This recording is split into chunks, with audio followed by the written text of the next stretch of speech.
At approximately 2:20 p.m. on August 28, 2003, Brian Wells, a pizza deliveryman, walked into a PNC bank in Erie, Pennsylvania and handed a note to a teller demanding $250,000 in cash. Wells had a bomb, which was strapped to his body via a metal neck collar, and a loaded shotgun that was fashioned to look like a walking cane. Approximately 12 minutes later, Wells strolled out of the bank with $8,702 in cash, then made his way to the McDonald's next door, where he retrieved a detailed note that told him where to go and what to do next. Within 15 minutes, Wells would be arrested. At 3:18 p.m., less than an hour after he first entered the bank, the bomb locked around Wells' neck would detonate, as police watched and waited for the bomb squad, killing the 46-year-old in broad daylight. The bizarre incident was just the beginning of a peculiar case that would eventually entangle a range of unusual suspects, including Marjorie Diehl Armstrong, and has had armchair detectives, and the FBI, questioning whether Wells was in on the bank robbery, or a genuine victim, for more than a decade. Evil Genius: The True Story of America's Most Diabolical Bank Heist. Trey Borzilieri and Barbara Schroeder's provocative new 4-part Netflix docuseries continues the network's dedication to shedding light on fascinating true crimes, a trend that largely began with Making a Murderer and has continued through last month's Wild Wild Country. If you haven't yet watched what is sure to become Netflix's next true crime obsession, bookmark this page and do that now. If you've already binged all 4 hours and are thirsting for further details about the series, which was 15 years in the making, read on. Just be aware that there are spoilers ahead. 1. It's produced by the Duplass brothers. Mark and Jay Duplass have largely been known for their acting work and indie film co-creations, but the filmmaker brothers have been getting into the true crime scene in a big way as producers of late, first with Wild Wild Country, also for Netflix, and now with Evil Genius. When asked about their interest in the case, Mark Duplass told USA Today that, "We knew a little bit about the story. That image of that collar bomb and that cane gun always stuck with us. And then serendipitously, our really close friend, Josh Braun, who was instrumental in bringing Wild Wild Country to us, also brought us this series and put us together with the filmmakers. Ultimately, it is their show, and that's I think what we're most proud of with both Wild Wild Country and Evil Genius, too. It was inspired by Paradise Lost in the West Memphis 3. It takes a certain kind of filmmaker to want to dedicate more than a decade of his or her life to telling one particular story, but Evil Genius co-director Trey Borzilieri had a feeling that the so-called pizza bomb or a collar bomb case would be worth the effort. And he was inspired to pursue the project after seeing a landmark documentary that helped to bring justice to a trio of teenagers wrongly accused and convicted of murder. After I watched the first West Memphis 3 case documentary, Paradise Lost, that Joe Berlinger and Bruce Sinofsky did, I was blown away by this and looking for a story, Borzilieri told Thrillist. Ultimately, I started tracking this case the day it happened. Just by chance, I was in Buffalo, New York, which is close to Erie, in August of 2003. After seeing the reported coverage the day of that a pizza deliveryman, Brian Wells, robbed a bank and blew up in the process, the mystery began right there. And then learning that there was evidence that indicated he had been put up to it. Holy cow. 3. Trey Borzilieri has been on the case for 15 years. Anyone who has seen Evil Genius is aware that Borzilieri has invested a lot of time in learning more about the case, including having years of correspondence and profanity-filled conversations with convicted co-conspirator Marjorie Diehl Armstrong. Borzilieri's involvement, in fact, began when police in Erie announced a seemingly unrelated crime that occurred in almost the exact same spot where Wells' journey on that fateful day had begun, but did not believe there was a connection. Approximately 1 month after Wells' death, authorities discovered this frozen body in a garage right next to the dirt road where Brian Wells made his last delivery before showing up at the PNC Bank, and the FBI was saying that the two cases were not connected, Borzilieri told Thrillist. That just sent me off the couch, and I began the early attempts at making this documentary. I went to Erie, began knocking on doors. The case went cold for upward of 2 years, and Marjorie Diehl Armstrong was one of the few people living who could provide insight. Having no objective, but just looking for the truth, was what led me to her. 4. Borzilieri was initially reluctant to approach Marjorie Diehl Armstrong. though it was ultimately determined that D.L. Armstrong was the real mastermind behind the entire collar bomb plot. She wasn't yet on the FBI's radar when Borzilieri first got involved with the case, and he admitted to Metro that he was initially reluctant to try to engage her.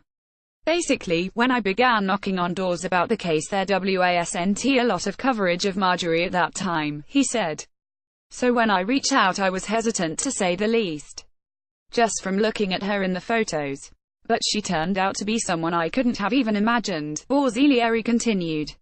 She was scary. She was fascinating, dark and dynamic. The more I got to know her, the more forthcoming she was.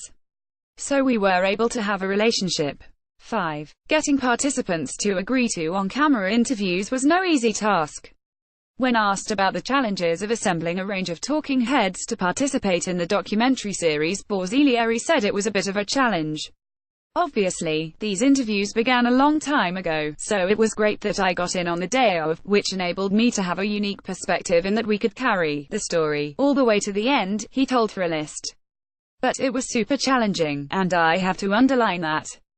The case went cold for 2 years, and reaching out to Marjorie was just an attempt at getting any information, he continued. Law enforcement was under a federal gag order, in essence, so nobody would speak.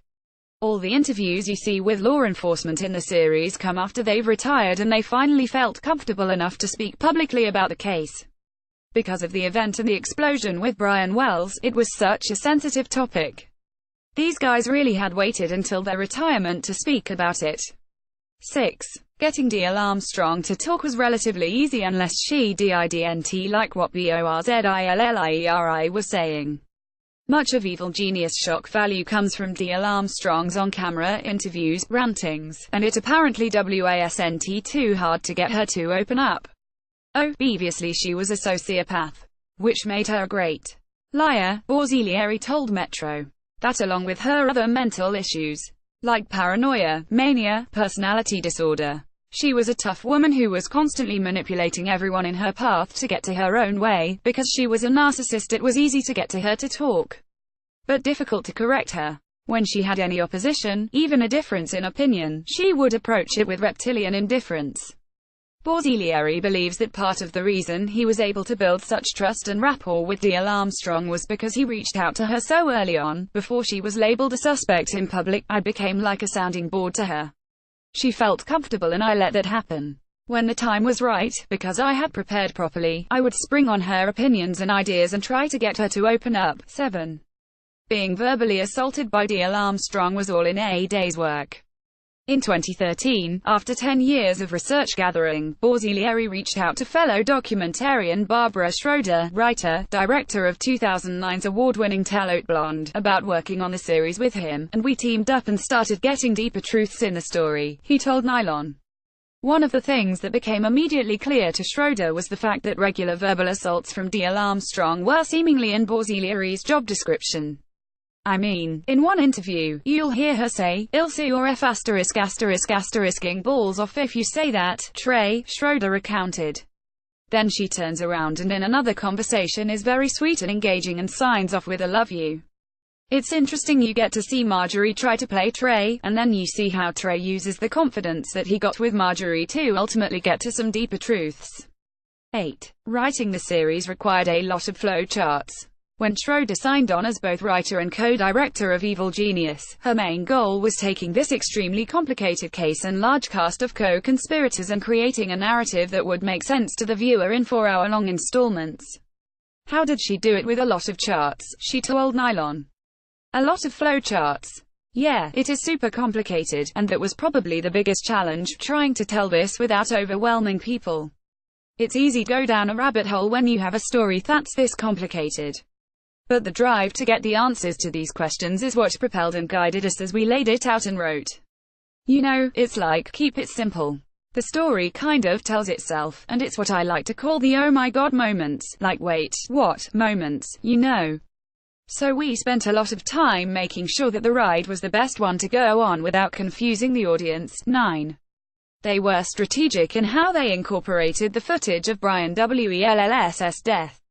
One of the most talked about aspects of Evil Genius is that it incorporates footage of Brian Wells pleading with police to help him get the bomb off his neck, and ultimately the bomb's detonation. The scene is shown a couple of different times throughout the series, but is manipulated in different ways, largely out of respect for Wells' family. When asked about why it was important to show that footage in the series, Schroeder told Thrillist, "I'm glad you asked that, because we didn't want to use it gratuitously. We're very aware that his family is probably going to watch this, but I hope you notice that we use it strategically. So at the beginning we don't show the whole event. At the end of episode 4, we do show it, but we blur it.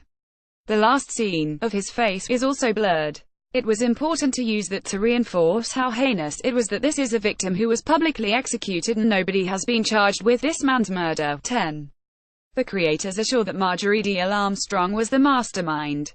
Though Evil Genius leaves many questions unanswered and the filmmakers admit that we'll probably never know every detail of the case, one thing that both Borzilieri and Schroeder feel confident about is that Diehl Armstrong was, in fact, the mastermind behind the collar bomb heist, though they don't exonerate her many co-conspirators. "I absolutely feel she was the leader, but there are layers to that," Borzilieri told Thrillist. "What we were hoping to do here is create something where the audience felt like this was a participatory journey, to have conversations, to form their own opinions. What compels one to keep going on a cold case, in a mystery, sometimes is not really the who did it, but the why. Like why did this happen? That was a huge motivating factor for me. Especially at Marjorie's trial, we began to feel like we knew what was happening and who the players were, but we could never come to terms with the why." Schroeder agreed, though she believes that there are still surprises that could be uncovered in the case. "By profession and by nature, I'm cynical," she said, "so Bill Rothstein probably played a big part in this. But to me, the intrigue wasn't about answering the question, because some of these questions are impossible to answer.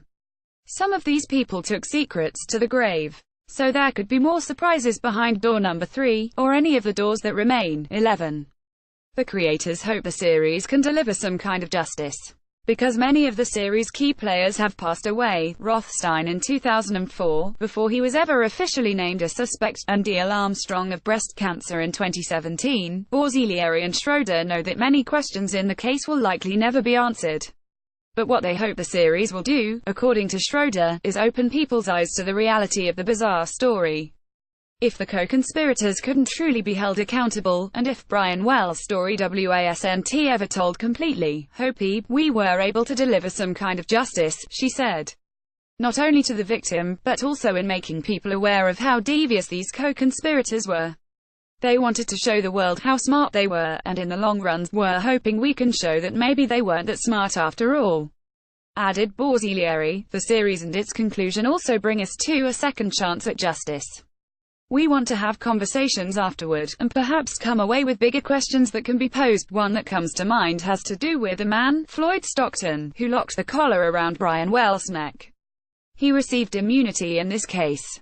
What was that based on? Was that based on Truth 12? The ending could lead to new charges being filed. In the series' last few minutes, something unexpected happens. Jessica Hoopsick, a prostitute who Wells regularly saw, and developed a deep friendship with, stood in front of the camera and admitted that she had set Wells up to become an unwitting participant in the crime in exchange for drugs and money. Initially, Hoopsick was reluctant to sit down with the filmmakers, and it's understandable why. By admitting she was in on the heist, Hoopsick has opened herself up to being named yet another co-conspirator. "We always believed that Jessica knew more," retired ATF Special Agent Jason Wick told Time. "Getting her to tell us at the time was a whole other issue. We just couldn't get enough from her. We were in a tough spot. She just wouldn't cooperate." Though both Wick and his partner at the time, Jerry Clark, believe Hoopsick's admission should certainly be passed along to both state and federal law enforcement agencies for review, they question her credibility and motives. "There is evidence that directly conflicts with what SHE's saying," Clark said. "There's always some underlying reason for her cooperation. The fact that SHE's saying it, you got to wonder why."